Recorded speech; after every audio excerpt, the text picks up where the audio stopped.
మేము మేడారం జాతరకు వెళ్ళాము. 3 days ఫ్యామిలీతో కలిసి ట్రిప్ వెళ్ళాము. అందుకే కొద్దిగా వీడియోస్కి లేట్ అయింది. Family trip. ఇక్కడ గట్టమ్మ దేవస్థానం దగ్గర దర్శనం చేసుకొని అక్కడి నుండి మేడారం స్టార్ట్ అయ్యి జంపన్న ఆవుల స్నానాలు చేసి దేవతలకి మొక్కులు చెల్లించడానికి బంగారం తీసుకొని దర్శనానికి స్టార్ట్ అయ్యాము.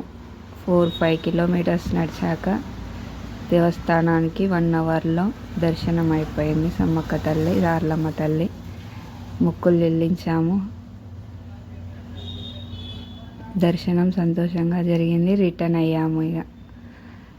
రిటర్న్ అయ్యేటప్పుడు అన్నీ కొనుక్కొని హ్యాపీగా మళ్ళీ ఇంటికి బయలుదేరడానికి స్టార్ట్ అయ్యాము.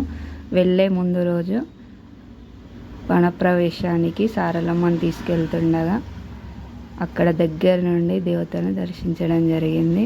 చాలా సంతోషంగా అనిపించింది. అంత దగ్గర నుండి దేవతను చూడడం ఎంత సంతోషంగా అనిపించిందంటే చెప్పలేనంత సంతోషంగా మొక్కులు అయితే చెల్లించాము. దేవతను దగ్గర నుండి దర్శించుకున్నాము.